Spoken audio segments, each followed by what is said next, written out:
Hello, good morning friends. आज मैं आपके लिए English first slide class 10th की का जो आपका पोएट्री सेक्शन है उसकी फर्स्ट पोएम है डस्ट ऑफ स्नो, वो आपको एक्सप्लेन करने वाला हूँ। तो आपको ये पोएम है बहुत ही ध्यान से आपको सुनना है। देखिएगा, as we saw the title is the dust of snow, but here the dust is not the normal dust, the piece of soil. Dust है यहाँ पर जो आपके धूल नहीं बताई गई है, ये कोई सॉइल की कोई पीसेज नहीं बताए गए। डस्ट का मतलब बताया गया यहाँ पर झरना। जो डस्ट है आपने देखी हुई, कहीं पर डस्ट उड़ती है, रूम में भी आपकी डस्ट वगैरह होती है कहीं पर भी,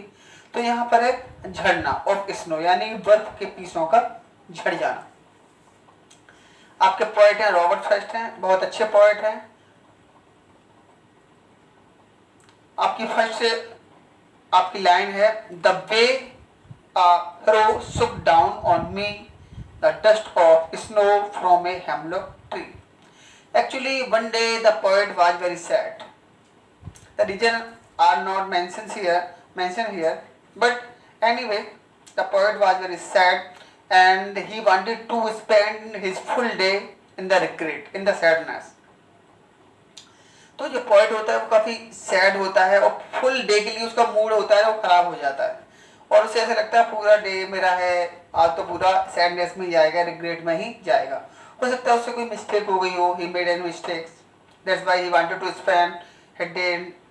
regret and sadness. But the poet describe here, actually this poem describe the very little things. Very little things can give us the new way of life,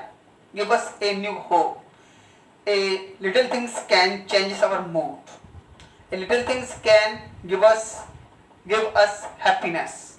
तो ये पोएम है, इसमें ये बताने की कोशिश की गई है कि कभी कभी हम देखते हैं कि the big things are not a big remark in our life, but little things can do it more than a big things. तो कभी कभी इसमें बताने की कोशिश की गई है कि कभी कभी वो बड़ी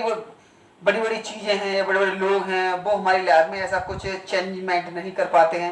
जो एक छोटी सी चीज़ होती है वो हमारी लाइफ में कुछ चेंजमेंट हो जाती है, हमको हैप्पीनेस प्रोवाइड कर देती है। कभी कभी आपने नोटिस किया होगा कि बहुत लोग कुछ, अगर मान लीजिए हमें कोई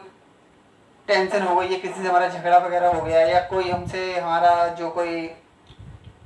ज़्यादा क्लोज फ्रेंड है वो हमसे बातचीत नहीं कर रहा है, तो हम पूरा सैडनेस हो जाता है, पूरा हमारा मूड होता है अपसेट हो जाता है, फुल डे हमारा ऐसे ही होता है। और कोई छोटा सा बच्चा ही आ जाता है हमारे पास, या हम किसी का बेबी देख लेते हैं, कोई कहीं खेल रहा हो और कुछ उसकी ऐसी एक्टिविटी देख लेते हैं हम कि उससे क्या होता है, हमें एकदम हैप्पीनेस मिल जाती है, मूड हमारा चेंज हो जाता है। तो पोएम यही आपको पोएम में यही बताने की कोशिश की गई है कि कभी कभी छोटी छोटी जो इंसिडेंट होते हैं नेचर के इन्वायरमेंट में, जो नेचर के इंसिडेंट्स होते हैं या नेचर की जो एक्टिविटी होती है या नेचर में कुछ ऐसा हैपन हो जाता है जिससे हमें बहुत सारी हैप्पीनेस मिल जाती है हमें। फर्स्ट लाइन है द वे। बे का मीन्स बताया यहाँ पे, द वे तरीका, manner. The way a crow shook down on me the dust of snow. The way, actually the poet describes here the way in the manner a crow shook down on me the dust of snow from a hemlock tree. Actually यहाँ पे बता रहा है hero. आपने सबसे पहले first line में दिया गया है, आपका हीरो दिया गया है। हीरो जानते होंगे आप, कौवा होता है, कौवा होता है, ब्लैक होता है। इसका जो कंसीडर एक सैडनेस से कंसीडर किया जाता है, इसे एक बैड ओमेंस माना जाता है। मतलब इसे कौवे को देखना या कोई इस टाइप की चीज़ों को देखना एक अपशकुन माना जाता है, मतलब उसे शुभ नहीं माना जाता है क्रो को। और सेकंड थिंग यहाँ बताई गई है आपके हेमलॉक ट्री। हेमलॉक ट्री होती है वो भी आपकी एक पॉइजनस ट्री होती है, जिसकी वजह से तो इसमें आपके धतूरा टाइप का होता है। जो बिलो रूरल स्टूडेंट है वो जानते होंगे धतूरा। तो ये लेकिन ये वो नहीं होता है, ये एक पॉइजनस ट्री होता है, बिल्कुल आपके क्रिसमस ट्री के जैसा ही होता है। काफ़ी शेप होती है, कौन वाली शेप होती है इसकी, लेकिन इसकी जो ब्रांचेज होती है बहुत ज़्यादा सॉफ्ट होते हैं। वो ऐसा होता है कहीं कोई अगर बैठती है, कोई बर्ड वगैरह बैठती है तो वो एकदम सॉफ्ट हो जाती है, काफ़ी एकदम ठंड हो जाती है। काफ़ी सॉफ्ट ब्रांचेज होती हैं, एकदम क्रिसमस ट्री की जैसा ही लगता है। तो बता रहा है एक दिन पोएट था, कहीं कोई सैडनेस थी उसे, पूरा मूड था उसका डिस्टर्ब था अपने घर से बाहर, एक दिन कहीं किसी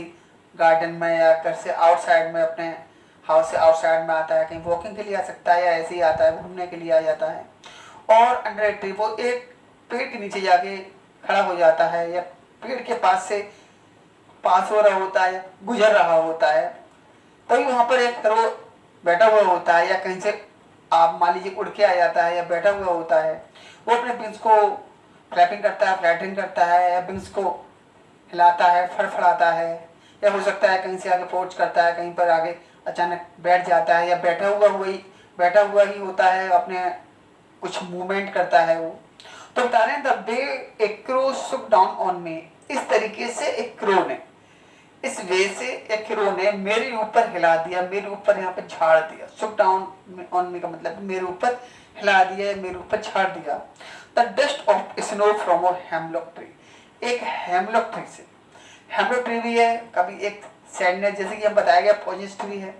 तो एक सैडनेस का एक मान लीजिए एक सैडनेस का एक सिंबल माना जाता है, इसको सैडनेस से, डार्कनेस से और सोरोनेस से यहाँ कंसिडर किया गया है। मान लीजिए दोनों चीज़ें उसके लिए बैड ओमेंस हैं और दोनों चीज़ खराब, उसके लिए दोनों ही चीज़ नेगेटिव थिंग्स है उसके लिए, वो भी नेगेटिव थिंग्स है उसके लिए एक तरह से, और हेमलॉक ट्री भी नेगेटिव थिंग्स है। तो actually point here in this poem the poet want to say that the bee can get positivity, one can get positivity from the negative things। हम किसी भी नेगेटिव चीज से भी, कभी कभी लाइफ में क्या होता है, हमें किसी नेगेटिव चीज से भी हमें कुछ पॉजिटिविटी मिल जाती है। सिंपल वे में हम ये बोल सकते हैं कि कभी कभी एक बुरा व्यक्ति भी कोई होता है, कोई बुरा व्यक्ति भी होता है, तो कभी कभी क्या होता है वो हमें भी एक कोई लेसन दे देता है, हमें कभी कभी उससे कोई अच्छी बात मालूम पड़ जाती है। कि कह सकते हैं कभी कभी कोई चोर है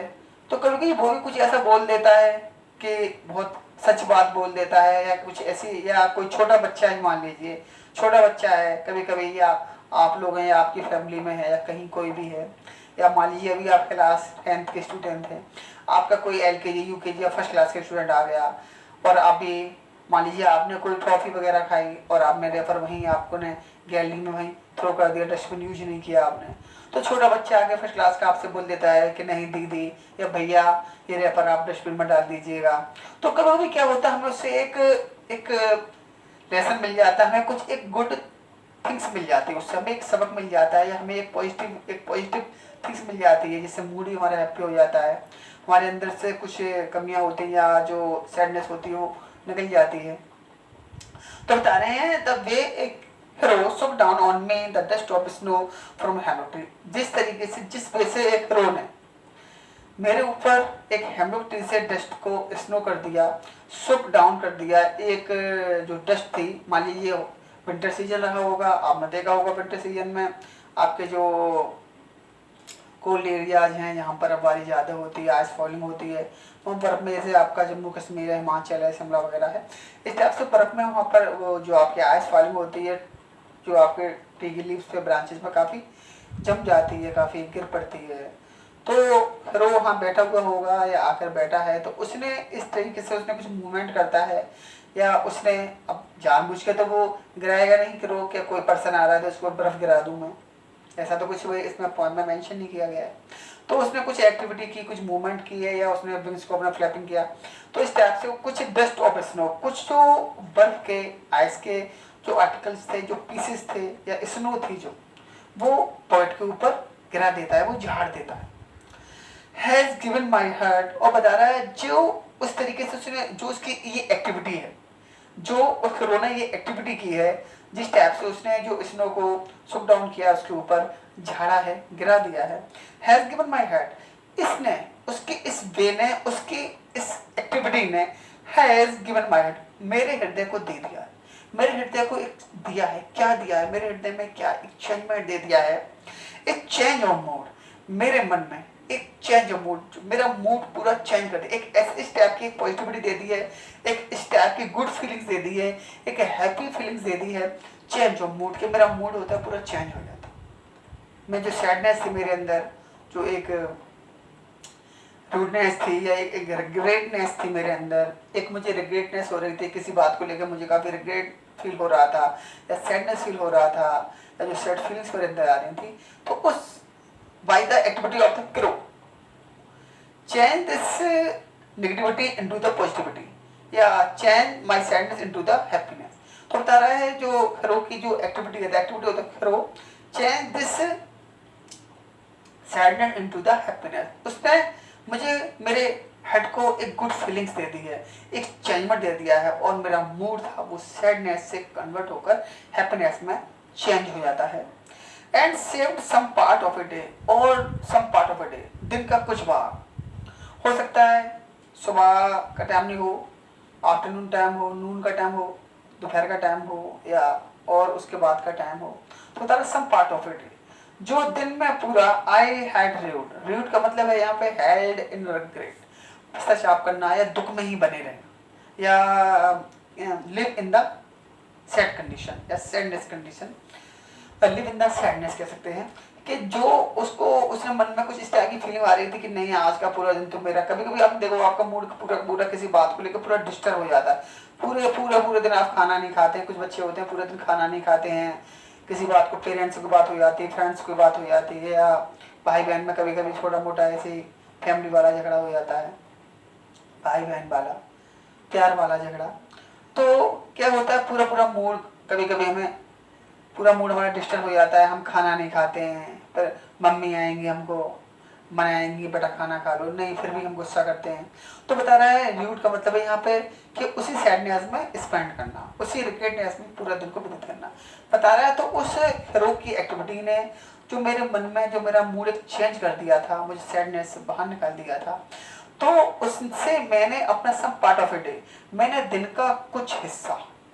हो सकता है 2-3 बजे का टाइम हो, दिन में 2-4 घंटे बचे होंगे, फिर सब पार्ट ऑफ ए डे, तो मेरा जो पूरा दिन जो मैंने पूरा आज वेस्ट करने की सोच रही थी, क्या नहीं आज पूरा दिन तो मैं सैडनेस में रहूंगा, पूरा दिन मेरा आज वेस्ट होना है या पूरा दिन मेरा ऐसे ही वेस्ट हो जाएगा, तो बता रहा है उसने जो मेरे मन में एक चेंजमेंट दे दी, जो मेरी फीलिंग जो चेंज हो जाती है, तो उससे मेरा दिन का कुछ हिस्सा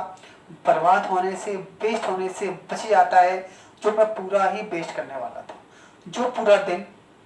जो मैं अपना सैडनेस में स्पेंड करने वाला था, उसी टेंशन में, उसी डिस्टर्बनेस में मैं पूरा दिन अपना स्पेंड करने वाला था, वो मेरा दिन था, वो जो पार्ट था दिन का, सम पार्ट ऑफ इट है, वो मेरा जो टाइम होता है, जो कॉस्टली टाइम होता है, वो मेरा जो मैं ऐसी वेस्ट करने वाला था, वो मैंने बचा लिया, वो हमारा टाइम होता है वो बच जाता है। तो एक्चुअली पॉइंट यहाँ पे यही कहना चाहता है, little things can give us the big. तो कभी कभी क्या होता है, छोटी छोटी चीज़ें होती हैं वो हमें कुछ बड़ा दे सकती हैं, बड़ा दे देती हैं, बड़ा दे भी सकती हैं और दे जाती हैं। तो कभी कभी छोटी सी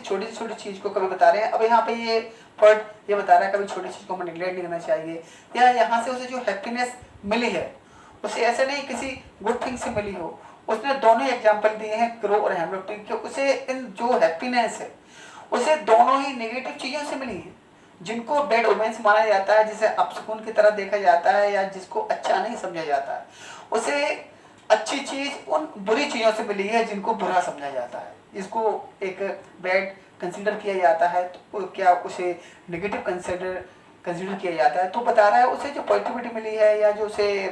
एक गुडनेस मिली है या उसे जो एक हैप्पीनेस मिली है, उसे दोनों ही एक नेगेटिव चीज़ों से मिली है। तो कभी कभी हमें क्या होता है, हमें अपने दुख में भी थोड़ी सी खुशी को ढूंढ लेना चाहिए। ये तो नहीं है कि हम पूरी हमारी लाइफ या पूरी सैडनेस में हमारी पूरी टाइम अपना वेस्ट कर दें, क्योंकि सैडनेस में रहने से ये तो कुछ सॉल्यूशन तो नहीं निकल सकता है। कभी कभी सैडनेस क्या होती है, हमें खुद अपना रीजन नहीं मालूम होता है कि सैडनेस है, क्यों है, हम गुस्सा ही क्यों है, या हमारे मन में इतना टेंशन क्यों, छोटी छोटी बातों में हम टेंशन ले लेते हैं और पूरा दिन ऐसे टाइम 10 दिन 20 दिन ऐसे हम अपना टाइम वेस्ट कर देते हैं। तो कभी कभी हमें